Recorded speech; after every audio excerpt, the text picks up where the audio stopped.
I want to thank you for joining me once again in the old dusty workshop.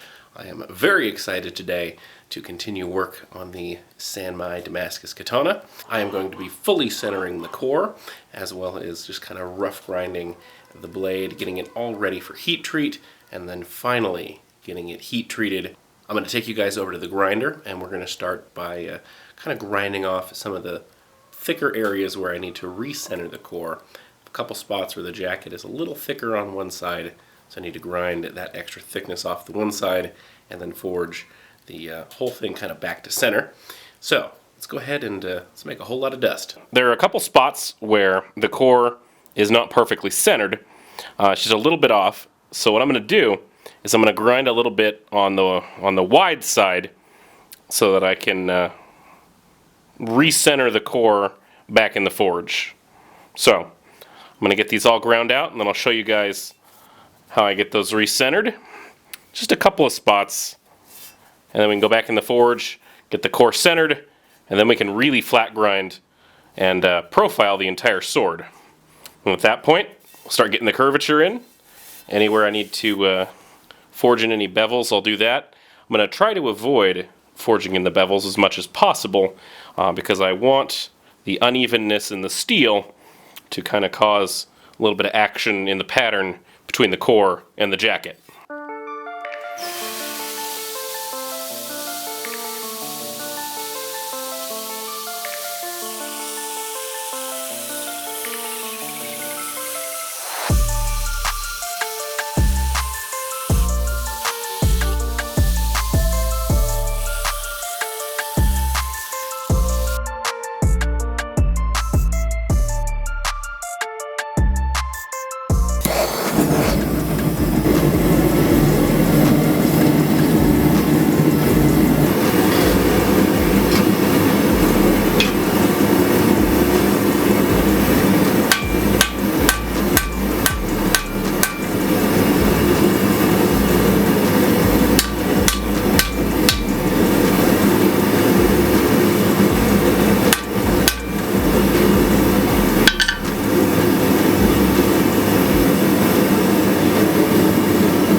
Have the curvature in the blade now. I've let it sit in the forge, slowly cooling, and then I brought it to the anvil, let it cool all the way.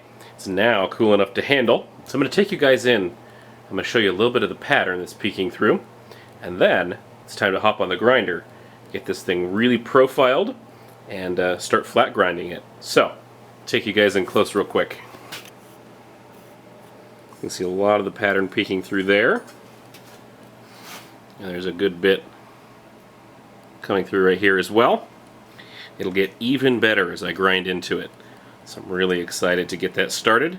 And hopefully I should be able to do a nice test etch in the next couple hours. So, let's go ahead and jump on the grinder and make a whole lot of dust.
I did a quick test etch after kind of roughly flat grinding it, and you can see that pattern really coming through in some places.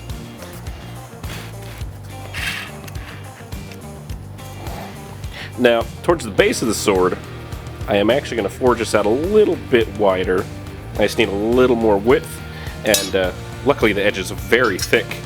So I'm going to kind of forge this area out just a little bit, and then it'll be time to get all of the last rough grinding done, and it'll be time to thermal cycle, normalize, and heat treat.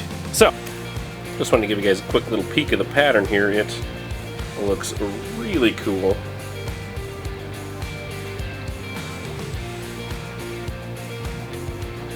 And I did the test etch just to make sure that my core is centered all the way down, and it is, so very happy about that. I'm going to go ahead and light the forge. The last little bit of forging done on this blade.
I know you guys saw me take it out and put it in between those pieces of steel and kind of stand on it.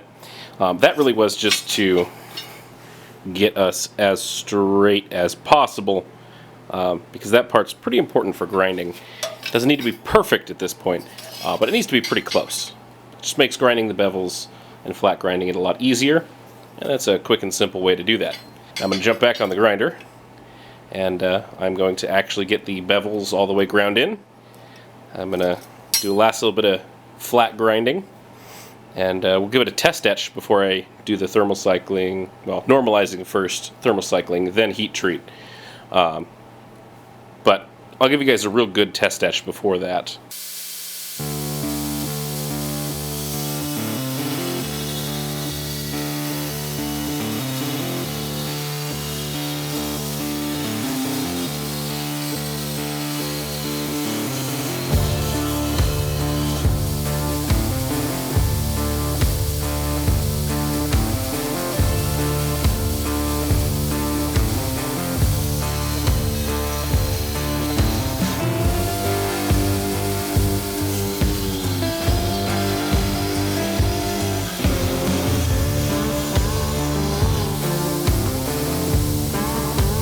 Did a quick test etch, and you can really see the core peeking out here.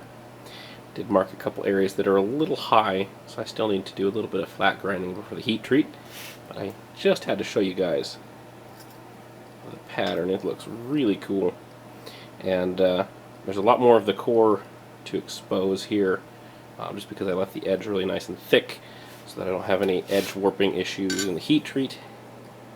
So there'll be a bit more of the core that's exposed in the finished grinding. But we have the core centered along the whole sword, which I can't really emphasize enough is really tough to do. And I'm very pleased with how well I was able to do it. It took me a bit of time, but it was well worth it. So I'm going to go ahead and do the last little bit of flat grinding. And it'll be time to get this in my sword heat treat oven. I have the sword in the oven right now. I am normalizing it. I'm going to bring it up to 1600 degrees twice, and each time I'm going to take it out, hang it on the hook in the corner, let it cool down to the point where it turns black, and then it'll go back into the oven. After I am done with both normalizing cycles, I'm going to go ahead and do a little thermal cycling, and then it'll be time to go into the quench.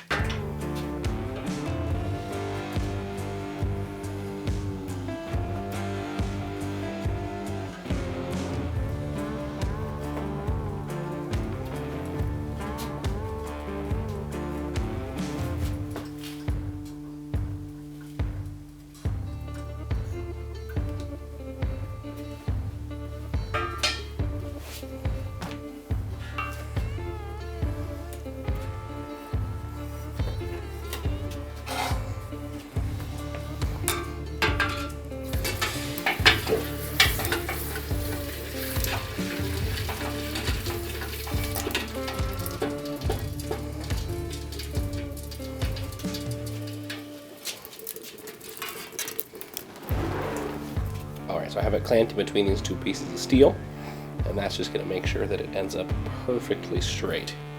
So, I'm going to let it cool down, then it'll be time to check straightness, make sure everything's fully hardened, and then if everything's good to go, so then it's time to temper. We are out of the temper.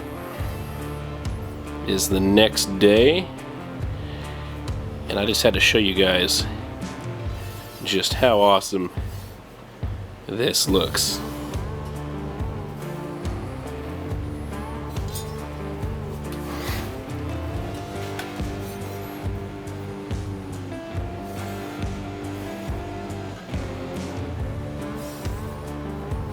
And that is just too cool.